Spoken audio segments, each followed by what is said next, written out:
Hi అండి. నమస్తే. రాలిన రేకులు 6వ భాగం. మధుకి కొడుకు పుట్టాడు. బాధ్యతలు పెరిగాయి. వ్యాపారం విషయం ఎటూ తేలలేదు. రఘు ఫస్ట్ క్లాస్లో పాస్ అయ్యి ఇంటర్మీడియట్లో చేరాడు. మా మామగారు ఉత్తరం రాశారమ్మా. అంతా క్షేమమేనా మధు? అంతా క్షేమమేనమ్మా. ఈసారి కూడా పంటలు బావుండలేదట.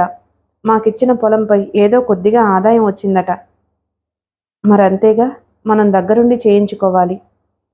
అతను ఓ నిట్టూర్పు వదిలి వెళ్ళిపోయాడు. అతనికి చాలా వస్తుందన్న నమ్మకం ఉండింది. అన్నపూర్ణమ్మ కొడుకు స్థితికి చాలా నొచ్చుకుంది. ప్రతి తల్లికి తన పిల్లలు ఉన్నతులవ్వాలి అనే కోరిక ఉండే ఉంటుంది. ఆమె ఆలోచనలో పడింది. వీడికి బొట్టు కాటుక పెట్టండి అత్తయ్యా. జయ కొడుకుని ఒడిలో వేసి వెళ్ళిపోయింది. జయ, ఏమత్తయ్యా? ఇలా రా తల్లి. వచ్చి కాస్త దూరంలో సరసనే కూర్చుంది. నేను మాట చెబుతాను, ఆలోచిస్తావా? చెప్పండి. చూడమ్మా, మా శక్తి కొలది చదివించమ్మే గాని ఆస్తులు పాస్తులు ఏమీ మిగల్చలేకపోయాం. మన ఇంట్లో పిల్లలు కలుగుతున్నారు, ఖర్చులు పెరుగుతున్నాయి. శ్రద్ధగా వినసాగింది జయ. మీరు పెట్టాలని కాదమ్మా, మీ పిల్లల భవిష్యత్తు బాగు చేసుకోండి తల్లి. నీకు మీ పుట్టింటి వారు మేము వద్దన్నా పొలం ఇచ్చారు. అది వారి ప్రేమాభిమానానికి నిదర్శనం. అది మనకి అందుబాటులో లేదు. ఆదాయం అంతగా లేదని అబ్బాయి అంటున్నాడు. అవునండి, పోయిన ఏడాది కంటే హీనంగా ఉంది ఈ సంవత్సరం. అందుకే ఓ మాట చెబుతానమ్మా, ఆ పొలం అమ్మి వ్యాపారం చేసుకోండి. బలవంతము, ఆజ్ఞాపన ఏమీ లేవు సుమా, నా సలహా మాత్రమే అంది. పెద్దవారు ఆజ్ఞాపిస్తే మాత్రం తప్పే ఉంది. మీ తల్లిదండ్రులతోనూ సంప్రదించాలమ్మా. అబ్బాయిని కూడా అడుగు. అలాగేనండి, వినయంగా అంగీకరించింది కోడలు. పసివాడికి పౌడర్ రాసి బొట్టు కాటుక పెట్టింది.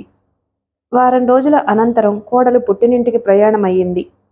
అన్నపూర్ణమ్మ చాలా సంతోషపడింది. తనకి తనవారు ఆదుకోలేకపోయారు. పుట్టింటి వారి అండదండలున్నాయి తన కోడలికి.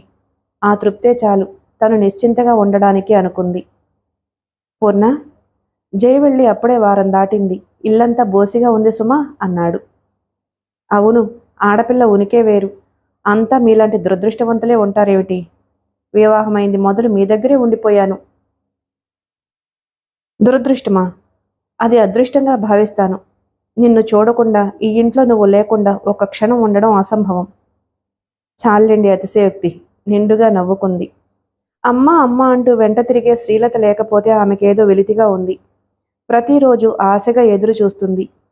వియ్యంకుడైన రామనాథం బావమరిదొచ్చాడు. బంధువులకు చేసే మర్యాదలన్నీ చేశారు. పదే పదే కోడలు పిల్లలు లేని లోటు గుర్తుకు తెచ్చుకున్నారు. మీరేమీ అనుకోకపోతే ఒక్క మాట అడగనా అన్నపూర్ణమ్మ? అడగండి, సందేహంగా చూసింది. రఘుకి సంబంధం తేలేదు కదా అనుకుని. మీ వియ్యాల వారింట్లో పరిస్థితులు ఏమిటి చెప్పండి, సందేహిస్తారే? ఆదుర్దాగా అడిగింది. నిజమేదో తెలుసుకోలేకుండా ఉన్నానమ్మా అన్నాడు అయోమయంగా. వివరంగా చెప్పందే నాకు అర్థం కాదు. ఆదర్శాల కోసం అన్నిటినీ తృణప్రాయంగా చూసిన మీ దంపతులు ఇలా చేస్తారంటే నాకేం అర్థం కావడం లేదండి. అదే ఎలా చెప్పాలో అతనికి తెలియనట్లుంది. అదేనమ్మా, అమ్మాయి పేర పెట్టిన పొలం అమ్మి తీసుకురాకపోతే ఇంటికి రావద్దని పుట్టింటికి పంపించారటగా. భలేవారండి, ఆమె నవ్వింది. ఈ గాలివాత మీకెవరు చేరవేశారో గాని అంతా అబద్ధం. పొలం అమ్మే విషయం తన వారి సంప్రదిస్తాననే అమ్మాయి వెళ్ళిన మాట వాస్తవం అంది. ఏమోలేండి, నేను తప్పుగా విని ఉండొచ్చు. అతను వెళ్ళిపోయాడు. సాయంత్రం మూర్తి చాలా గంభీరంగా ఇల్లు చేరాడు. అతని గంభీరత, ఉదాసీనత గ్రహించకుండానే నవ్వుతూ మధ్యాహ్నం జరిగిన విషయం చెప్పింది. ఏం కల్పిత వార్తలండి బాబు, ఇలాగే సగం కుటుంబాలు నాశనమయ్యేది అంది. కల్పిత వార్త కాదు పూర్ణ. అతని ముఖం వివర్ణమవడం అప్పుడు గ్రహించింది. ఏమిటి మీరంటున్నది? నిజమే. కోడలే చెప్పిందో వారి పుట్టింటి వారే కల్పించారో గాని ఈ వార్త నిజమే. ఆ, గుండెలు చేత్తో పట్టుకుని నిల్చుండిపోయింది. అంతేకాదు, ఇంత నిరంకుశత్వం ప్రదర్శించే అత్తమామలుండగా తన కూతురు అత్తవారింటికి రాదని రామనాథం కబురు చేశాడు. అతని మాటలు వింటుంటే సోలాలతో పొడిచినట్లు అనిపించసాగింది. తల తిరిగిపోసాగింది. శరీరం గాలిలో తేలిపోతున్నట్లు అనిపించసాగింది. తల 2 చేతులతో పట్టుకుని అలాగే గోడకు చేరబడిపోయింది. అన్నపూర్ణ, ఆదుర్దాగా వచ్చి ఆమెను పట్టి కుదిపాడు సత్యమూర్తి. ఆమె పేలవంగా, నిర్జీవంగా నవ్వుతూ కళ్ళు విప్పింది. ఎందుకంత ఆదుర్ద? చిన్న బాధకే ప్రాణం పోయేదైతే తల్లిని కోల్పోయిన నాడే పోయేది అన్నది. ఆమె కంటి నుంచి 2 కన్నీటి బొట్లు జారిపడ్డాయి. వారికేదో అపార్థం కలిగింది. నేను వెళ్ళి చూసొస్తాను. వద్దు, దృఢంగా అందామె. ఇంత అపవాదు వేసిన వారు మిమ్మల్ని అవమానం చేయకుండా వదులుతారా?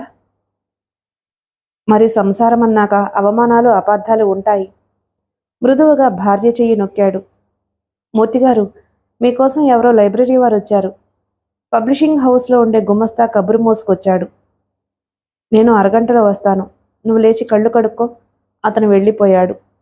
భావశూన్యంగా చూస్తూ ఎంతసేపు అలా కూర్చుందో ఆమెకే తెలియదు. అమ్మా, ఆదుర్దాగా పిలిచాడు రఘు. ఇంట్లో దీపం లేదు, కటిక చీకటిగా ఉంది. అతని మనసు ఏదో అశుభాన్ని శంకించసాగింది. అమ్మా, మూడోసారి పిలుస్తూ స్విచ్ నొక్కాడు. గదంతా వెలుతురుతో నిండిపోయింది. అమ్మా, గోడకు చేరబడ్డ తల్లిని కుదిపాడు. అంది. అతనికి కలిగిన భయాలు దూరమయ్యాయి. అదేమిటమ్మా, లైటు వేయలేదు? బాబు, రఘు చేతుల్లో ముఖం దాచుకుని బావురు మంది. తల్లినంత బేలగా చూడని రఘు బెత్తరిపోయాడు. అలాగే కూర్చుండిపోయిందామె. అమ్మా, మీ ఆరోగ్యం బాగుండలేదు. పదండి, విశ్రాంతి తీసుకుందురు. రఘు చెయ్యి ఆసరా ఇచ్చి లేపాడు. ఆమె గుండెలో పోటు సన్నగా ప్రారంభమైంది. నరాలలో సలుపు, నీరసంగా ఉంది. 3 గంటల్లో 100 ఏళ్ల నుండి జబ్బుతో తీసుకుంటున్న మనిషిలా తయారైంది. మంచంపై చేరబడింది. బాబు, మంచినీళ్లు తండ్రి అంది పొడారిన కంఠంతో. రఘు మంచినీళ్లు తెచ్చిచ్చాడు. నాన్నగారికి చెప్పి డాక్టర్ని తీసుకొస్తానమ్మా. నాకే బాగానే ఉన్నాను. డాక్టర్ ఎందుకు? మీరిలా కావడం నేను ఏనాడూ చూడలేదమ్మా. తల్లి మాట కాదని త్వరగా వెళ్ళిపోయాడు. ఆమె ఏనాడు పడకలో పడుకుని ఎరగదు. ఆరోగ్యంగా, చిరునవ్వు పెట్టని ఆభరణంగా ధరించే ఇల్లాలు. మూర్తి కంగారు పడిపోయాడు. డాక్టర్తో సహా ఇంటికొచ్చాడు. డాక్టర్ పరీక్షించి మందులు రాసిచ్చాడు. ఏదో షాక్లా ఉంది మూర్తిగారు. వీలైనంత వరకు ఆమెకు విశ్రాంతి లభించేలా చూడండి అని అతను వెళ్ళిపోయాడు. అపరాధిలా ఆమె తలెత్తింది. ఏనాడు చూడని దిగులు. పొలాలు అమ్మిన నాడు, వ్యాపారంలో నష్టం వచ్చిన నాడు, సినిమా తీయలేక తిరిగొచ్చిన నాడు, రాజకీయాలకు తనకు పొత్తు కుదరక వదిలిన నాడు లేని దిగులు ఈరోజు అతని ముఖంలో చూడగలిగింది. ఆమె హృదయం ఆర్ద్రమైపోయింది. ఏమండి? ఏమిటి పూర్ణ? దయాద్ర హృదయంతో ఆమె తల నిమిరాడు. మీరు ఎంత దిగులు పడిపోయారేమిటి? ఏం లేదు, మామూలుగా ఉండడానికి ప్రయత్నం చేశాడు. రఘు, ఏమ్మా? ఈ పూటకి కొంచెం అన్నం వండేయి తండ్రి. ఆదరువులన్నీ ఉన్నాయి. మీ నాన్నగారు మధ్యాహ్నం సరిగా భోజనం చేయలేదు అంది నీరసంగా. అలాగేనమ్మా. రఘు వెళ్ళిపోయాడు. నిన్ను డాక్టర్ మాట్లాడొద్దన్నారు. ఒక్క పూటకి మొలకెత్తిపోము విసుక్కున్నాడు మూర్తి. భర్తని చూసి నిగ్రహించుకుంది కానీ అంతరంగం కదిలిపోతూనే ఉంది. అమ్మాయి ఎందుకిలా చేసింది అన్న ప్రశ్న పదే పదే ఆమె హృదయాన్ని కలచివేస్తుంది. రఘు ఒక్కడే ఆలోచన లేక తిరుగుతున్నాడేమో. మధు తల్లి ముందుకు రావడానికే ఇచ్చగించలేదు. అతడు నేరస్తుని వలె మసులుతున్నాడు. అందరూ భోజనం అయిందనిపించారు. అన్నపూర్ణ, స్వయంగా వెళ్ళి కనుక్కుంటాను. నువ్వేమీ దిగులు పడకు మృదువుగా చెయ్యి నొక్కాడు. దిగులు దేనికి? ఇందాక మీరే చెప్పారుగా, సంసారం అన్నాక అపార్థాలు, అపవాదులు ఉంటాయని. కళ్ళు మూసుకుంది. ఆమె కలత నిద్రలో మాట్లాడడం చూసి మూర్తి లేచి కూర్చున్నాడు. అబ్బా, అత్త అన్న పదమే చేదా? జయా, తల్లి, ఎందుకమ్మా నాపై అంత కోపం? నిన్ను ఏనాడైనా అవమానించానా?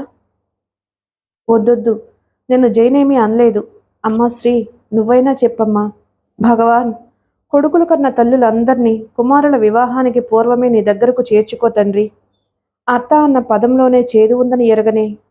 నిద్రలో ఉండి ఉండి ఆమె మాట్లాడుతుంది. మూర్తికి అయోమయంగా ఉంది. ఆమెను లేపడమా వద్దా? ఏవండి, విదేశీయుల పద్ధతులే మంచివి అన్నది. అది ఆమె తెలివితో ఉండి కాదని అతనికి తెలుసు. నెమ్మదిగా వెళ్ళి తలవైపు కూర్చున్నాడు. ఆమె కలవరింతలు వింటుంటే కళ్ళమ్మట నీరూరింది. ఆమె తలనిమురుతూ కూర్చున్నాడు. 1, 2, 3 గంటలు వినిపిస్తున్నాయి దూరాన ఉన్న తాలూకాఫీస్ నుండి. నెమ్మదిగా లేచి బయటికి వెళ్ళిపోయాడు. బాత్రూం వైపు వెళుతుంటే మధు గదిలో లైటు కనిపించింది. మర్చిపోయాడేమో అని నెమ్మదిగా లోపలికి తొంగి చూశాడు. పుస్తకం తీసి పట్టుకున్నాడు. కళ్ళు ఏటో చూస్తున్నాయి. మధు, మీరు నిద్రపోలేదా నాన్నగారు? ఇప్పుడే బాత్రూంకి వెళ్లాలని లేచాను. అది నిజం కాదని కొడుకు గ్రహించాడు. తండ్రి కళ్ళు ఎర్రగా ఉన్నాయి. నువ్వు ఇంకా చదువుతున్నావేమిట్రా? ఏదో తోచక. కలతలు అపవాదులు మనుషులకు రాక ఎవరికొస్తాయి? ప్రతిదీ ఇంత సున్నితంగా ఆలోచించకూడదు. మనకి పూర్తిగా నిజానిజాలు తెలియవుగా. రేపు వెళ్ళి జైను పిల్లల్ని తీసుకురా. నాన్నగారు ఏదో చెప్పబోయి సందేహించాడు. ఏమిటి మధు, నా దగ్గర సంకోచం ఎందుకు? నిన్న విజయవాడలో మామగారే స్వయంగా మనమిలా అన్నామని అన్నారు. అంత మాట అన్నాక వారమ్మాయి ఇక్కడికి రావడం అసంభవం అన్నాడు. పసితనం వల్ల జయ ఏదో చెప్పుంటుంది. పోనీ నేను వెళ్తాను, నువ్వు ఎక్కువగా ఆలోచించి ఆరోగ్యం పాడు చేసుకోకు. అసలే దిగులుగా ఉన్న మీ అమ్మ మరింత బాధపడుతుంది. నాకు ఆమెను గూర్చిన దిగులేనండి అన్నాడు. ఆలోచన మాని పడుకో. లైటు తీసి తలుపులో చేరవేసి బయటకొచ్చేశాడు.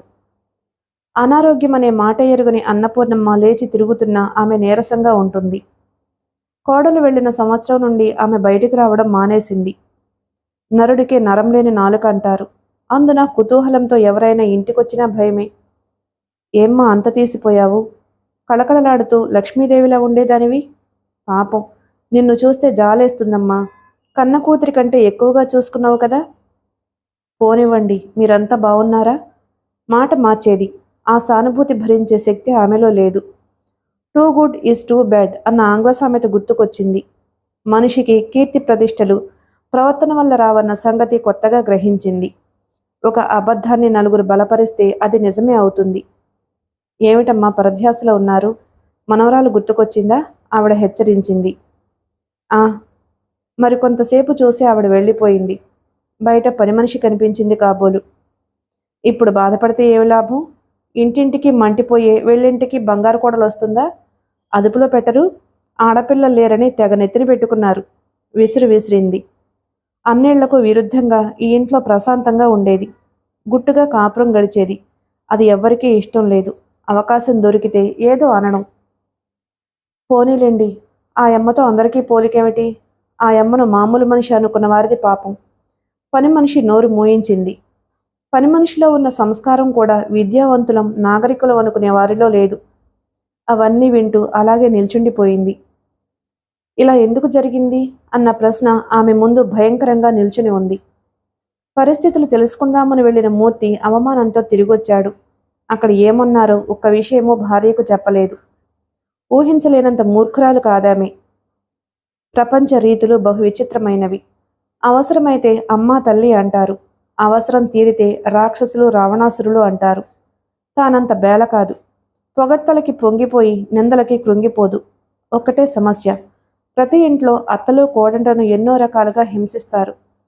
అలాంటి వారు నిశ్చింతగానే ఉన్నారు. తనపై ఈ నీలాపనింద దేనికి? అమ్మా, కాలేజీ తరపున పిక్నిక్ ప్రోగ్రాం ఉంది. ఏదైనా టిఫిన్ చేసి పెట్టవా? రఘు వచ్చి పిలిచే వరకు అలా తలుపున ఆనుకుని నిల్చుంది. అలాగే నాయనా. కారపూస కోవా బిళ్ళలు చేసింది.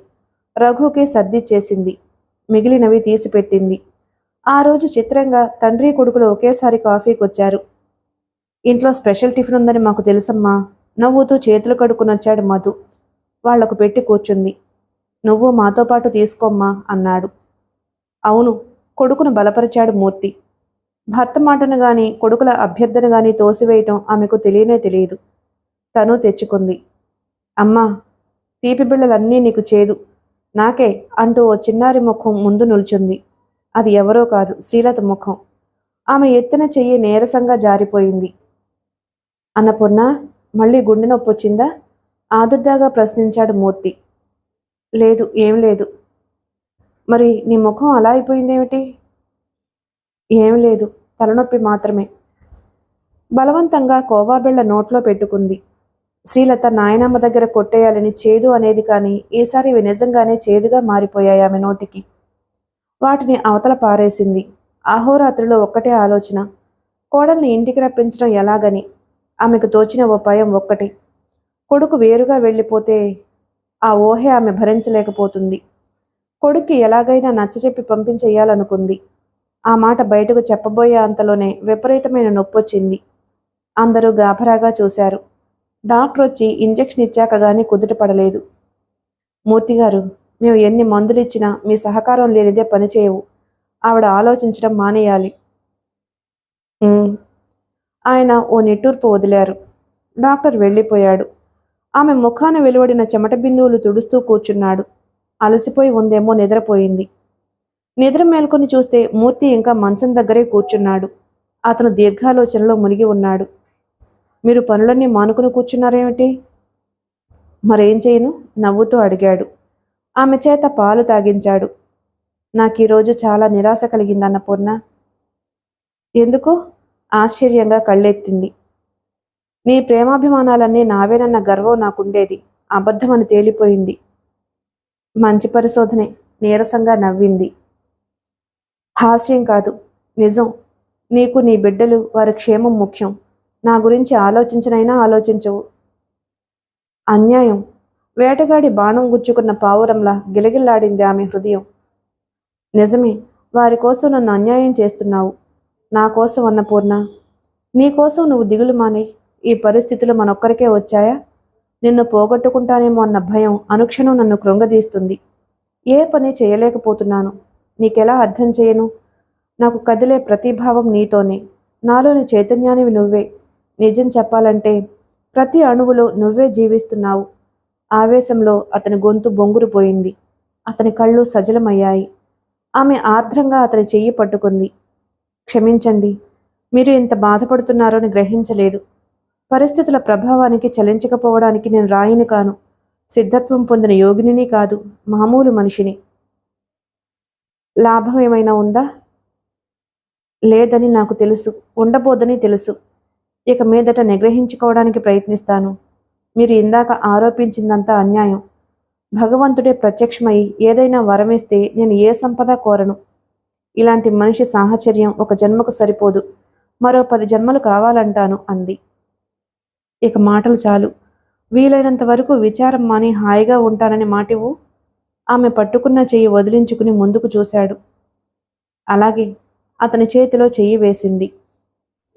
నీకు మంచి వార్త చెబుదామంటే అప్పటికే నీ స్థితి ఏమీ బాగుండలేదు. పర్వాలేదు, చెప్పండి. అతను లేచి వెళ్ళి అల్మర్పై ఉంచిన 2 పుస్తకాలు ఆమెకు తెచ్చిచ్చాడు. వాటిని చూసి ఆమె కళ్ళు ఆనందంతో వెడల్పయ్యాయి. అవి 2 సత్యమూర్తి రాసిన పుస్తకాలు. ఒకటి మన దేశ నాయకులు అనే స్వాతంత్రవీరుల గాథ క్లుప్తంగా ఇచ్చాడు. రెండవది భారత జ్యోతి, మహాత్ముని సంక్షిప్త జీవిత చరిత్ర. అందరికీ అర్థమయ్యే భాషలో ఉన్నాయి.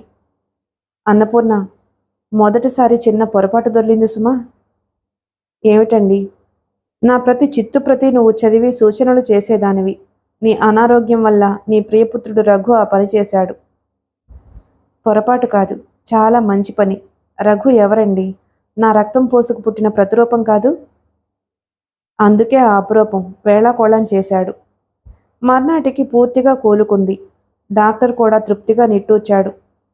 రఘు కొడుకు కూతురు తానై తల్లికి సేవ చేస్తున్నాడు. ఎందుకురా ఇక్కడ సమయం పాడు చేయటం?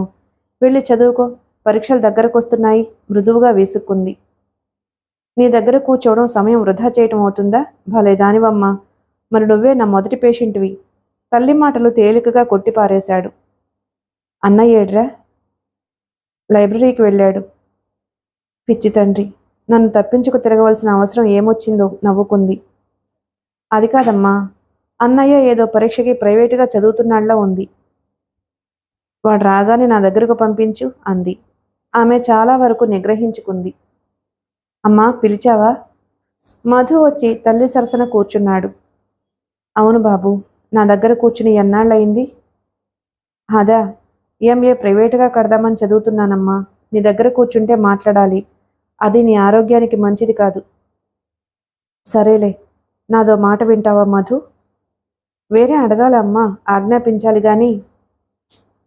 అంత పెద్ద హక్కులు వద్దులే. సందేహం దేనికమ్మా?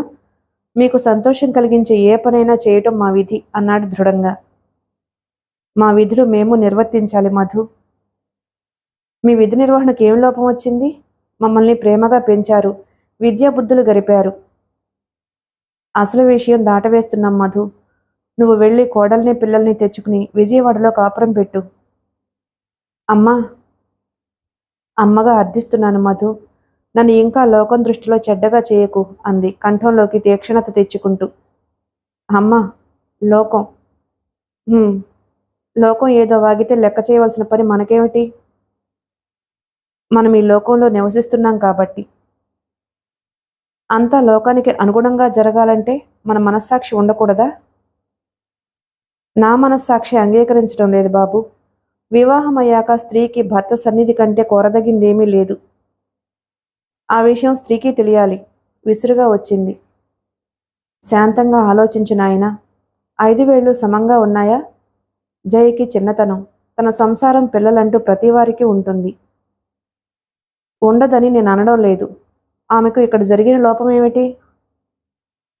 మనం లోపం జరగలేదనుకుంటే సరే, ఆమె స్వాతంత్ర్యానికి భంగం కలిగిందేమో. నాకు పుట్టింట లభించిన ప్రేమాదరణ అత్తింట లభించాయి. అందుకే పుట్టిల్లు తెలియదు. అంతకు మించిన సౌఖ్యాలు తెలియవు. ఆప్తులు క్షేమాత్తులు గల కోడల సంగతి వేరు. ఆత్మీయులంత మాత్రాన అత్తగారింటిని మర్చిపోవడం సహజమా?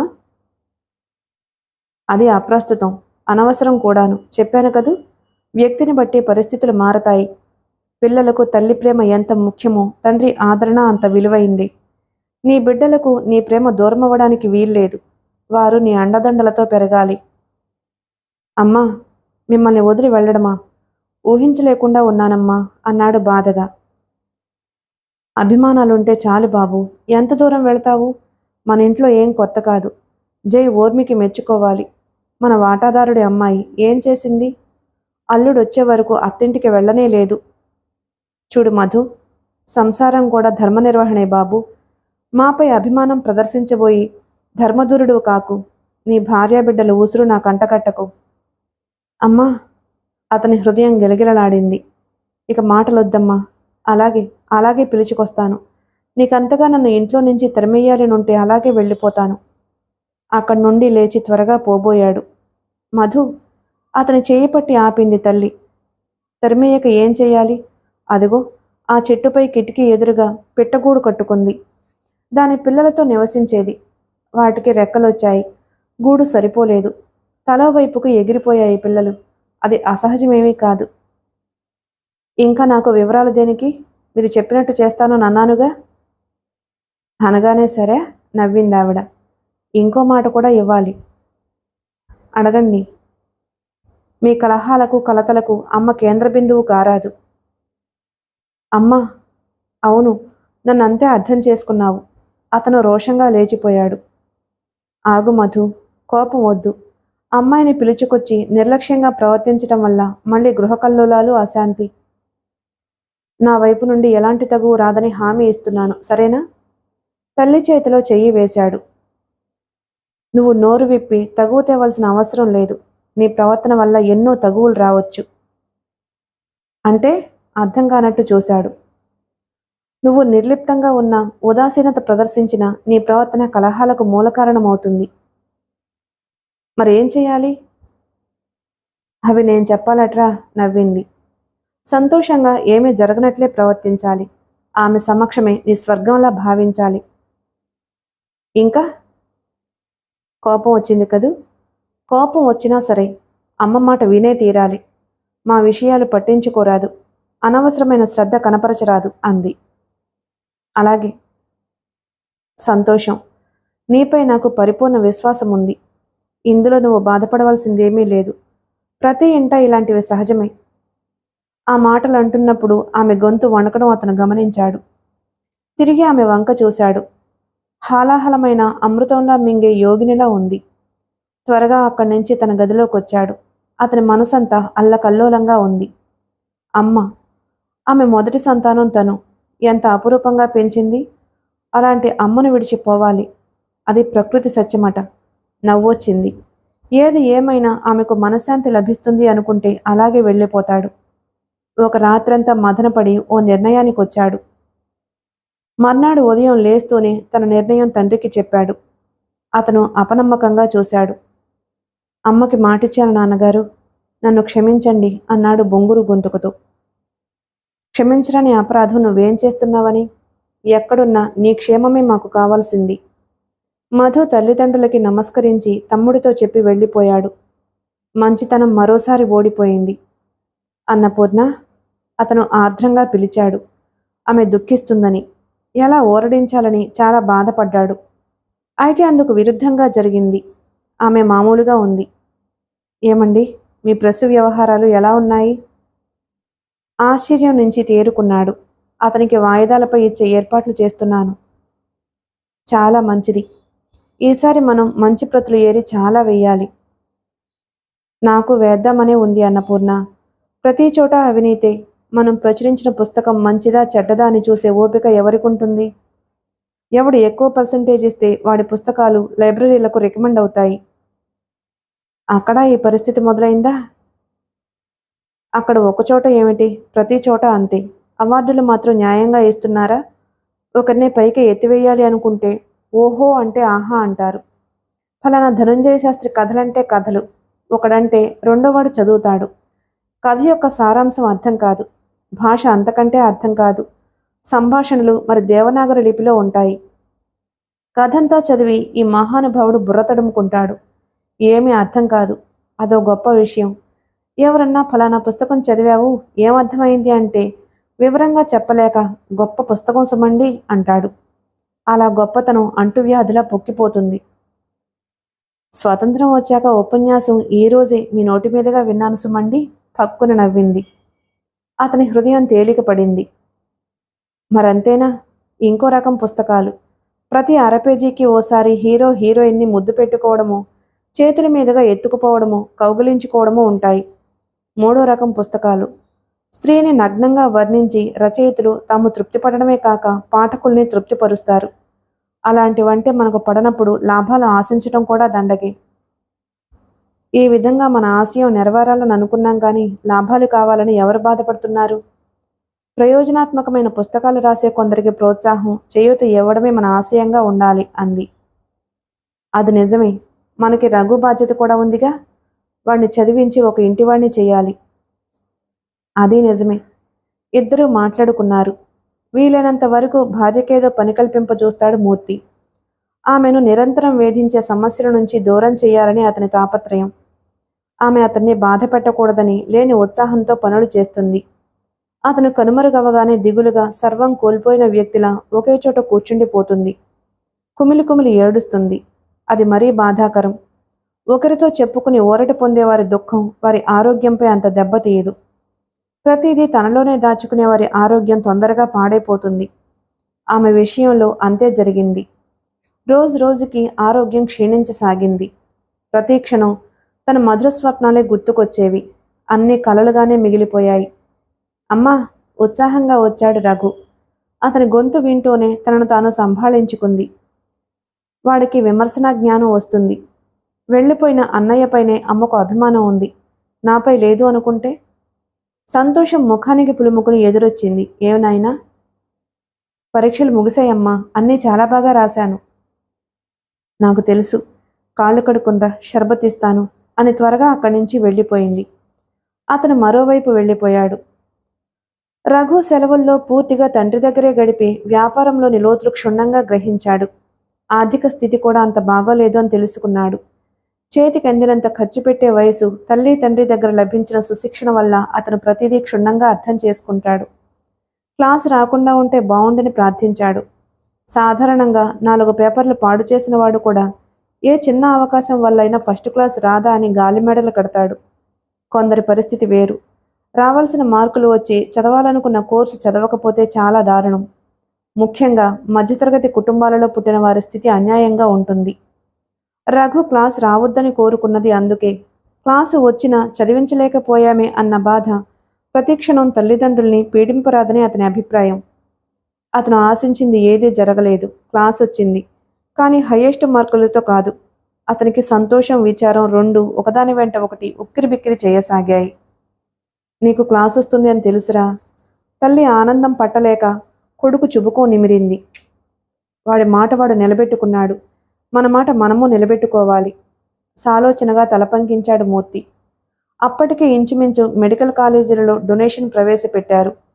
1, 2 ఓపెన్ అడ్మిషన్స్ అని ఉన్న రికమెండేషన్ కానీ ఫస్ట్లో ఫస్ట్ ఉంటే కానీ దాన్ని ఆలోచించే అవసరం లేదు. డొనేషన్ ఎంత అవుతుంది? కనీసం 5,000 ఉంటుంది అన్నపూర్ణ. ఆమె మౌనంగా ఉండిపోయింది. తనలో తాను కుమిలిపోవడాన మళ్ళీ ఆరోగ్యం పాడైపోయింది. మూర్తికి మతిపోయినంత పనయింది. ఇదేమిటి తన జీవితం? ఎప్పుడు కష్టాలు ఒంటరిగా రావు. భార్యకు వైద్యం చేయించడం, అటు వ్యాపారం చూసుకోవడం, కొడుకు సీటును గురించి ప్రయత్నించే తీరిక లేదు. అతను కొందరు మహాత్ముల జీవితాలు ఆబాల గోపాలంకు అర్థమయ్యే రీతిని రాస్తున్నాడు. దానికే సమయం లేదు. నాన్నగారు. ఏం రఘు? మీ చిత్తుప్రతులు ఇలా ఒకసారి ఇవ్వండి, కాపీ చేస్తాను. తీరికగా నేను చేసుకుంటానులే, నువ్వు వెళ్ళి చదువుకో. ఎంట్రన్స్ ఎగ్జామ్స్ అవి ఉంటాయేమో. నాకు మెడిసిన్ చదవాలని లేదు. అదేమిటి బాబు? నిజం నాన్నగారు, 6 సంవత్సరాలు చదువంటే భయంగా ఉంది. అది నిజం కాదని ఇద్దరికీ తెలుసు. మరేం చేద్దామని? మీకు తోడుగా ఉంటాను. వద్దు రఘు, 5 సంవత్సరాలు ఎలాగో కష్టపడదాం, కొడుక్కి ధైర్యం చెప్పాడు. సత్యమూర్తికి మాత్రం గుండెల్లో సన్నగా గుబులు ప్రారంభమైంది. ఒక్కసారి గతం కళ్ల ముందు మెదిలింది. ఊరివారికి తాను చేసిన సహాయమంతా వృధా. మరుక్షణమే మానవత మేల్కొంది. తను ఆశించి ఏ కార్యమూ తలపెట్టలేదు, స్వలాభం చూసుకోలేదు. అదొక్కటే తృప్తి తనకు మిగిలింది. అతడు అన్యమనస్కంగానే ఇల్లు చేరాడు. ఏమలా ఉన్నారు? ఏం లేదే. మధు, పిల్లలు, కోడలు క్షేమమేనా? వారి విషయాలు తెలిసాయా? వారంతా క్షేమమే. మరో 7 నెలల్లో ఇంకో మనవడో మనవరాలో అవతరించబోతున్నారు. నిజం? మరి ఆ మాట చెప్పరేమండి? ఆమె ముఖం ప్రసన్నంగా వెలిగిపోయింది. వెళ్ళి చూద్దాం అనుకున్నాను. కొన్నాళ్ళు వెళ్ళకపోవడమే మంచిదనిపించింది.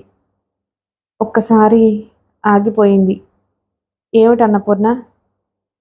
ఒక్కసారి శ్రీలతని చూడాలనుందండి అంది. ఆమె గొంతు వణికింది ఆ మాట అనేటప్పుడు. వెర్రిదానా, నాకు మాత్రం లేదా? వారి సుఖ సంతోషాల కోసం మనం ఇలా దూరంగా ఉండక తప్పదు అన్నాడు. అదే నిజమే, అంగీకరించింది. నిరంతరం ఆలోచించటం వల్లే నీ ఆరోగ్యం దెబ్బతింది. వారు క్షేమంగా ఉన్నారు, మనకదే చాలు. అతను అవకాశం దొరికినప్పుడల్లా ఆమెకు చెబుతూనే ఉంటాడు. అయితే మనసు అద్దం వంటిది. తెలిసి విసిరినా తెలియక విసిరినా రాయి దాన్ని ముక్కలు చేస్తుంది. ఆ ముక్కలు అతుక్కోవడం సాధ్యమా? అతుక్కున్న మునిపట్ల ప్రతిబింబిస్తుందా? అందులో ఆమె మనసు అతి సున్నితమైంది. భర్త తననే తదేకంగా చూడడం గమనించింది. అతను నిరంతరం తన ఆరోగ్యం గురించి బాధపడతారని కూడా తెలుసు. అందుకే మాట తప్పించాలని చూసింది. రఘు సీటు గురించి ఆలోచిస్తున్నారా? ఆ ప్రయత్నంలోనే ఉన్నాను. నువ్వు సంతోషంగా ఉంటే ఎన్నో పనులు చేయబుద్ధేస్తుంది. నేను సంతోషంగా లేనా? నా ఆరోగ్యం గురించి ఆలోచిస్తూ మీరు మీ ఆరోగ్యం పాడు చేసుకుంటున్నారు. కళ్ళమ్మట నీరొస్తుంది అని చెప్పారు. డాక్టర్ దగ్గరికి వెళ్ళారా? ఏదో రాత్రులంతా చదవడం మూలాన నీరూరుతుంది. నాకే డాక్టర్ ఎందుకు అని దాట వేశాడు. అతడి నిర్లక్ష్యమే అతని ఆరోగ్యంపై దెబ్బతీసింది. ఫలితంగా రఘు ఆ 7 చదువు విధిగా మానవలసి వచ్చింది. మూర్తిని చదువు రాత మాని 2 నెలలు విశ్రాంతి తీసుకోమన్నారు. అన్నీ మనకే రావాలా? అతడు నిరాశగా చూశాడు. పర్వాలేదు నాన్నగారు, మీరిద్దరూ ఇలా ఉండగా నేను హాస్టల్లో ఉండి మాత్రం ఏం చదవగలను? కళ్లల్లో మందు వేస్తూ రఘు ఓదార్చాడు. నువ్వు డాక్టర్ అయి 4 బేదలకు సేవ చేస్తుంటే చూడాలని ఎంతగా అనుకున్నామో రఘు. తోటివారికి సహాయపడడం ఒక డాక్టర్ వృత్తి వల్లే సాధ్యమంటారా? ఎక్కడున్నా చేయొచ్చు. పరిస్థితులు అనుకూలించినప్పుడు ఏం చేస్తాం? నిట్టూర్చడం తప్ప ఏమీ చేయలేకపోయాడు. రఘు 2 వ్రాతప్రతులు తల్లి ముందుంచాడు. వీటిని ఒక్కసారి చదువమ్మా. మీ అనుమతి లభిస్తే ప్రారంభించాలనుంది. రఘు వెళ్ళిపోయాడు. వెళ్ళిన కుమారుడి వంక గర్వంగా చూస్తూ అలాగే నిల్చుండిపోయింది.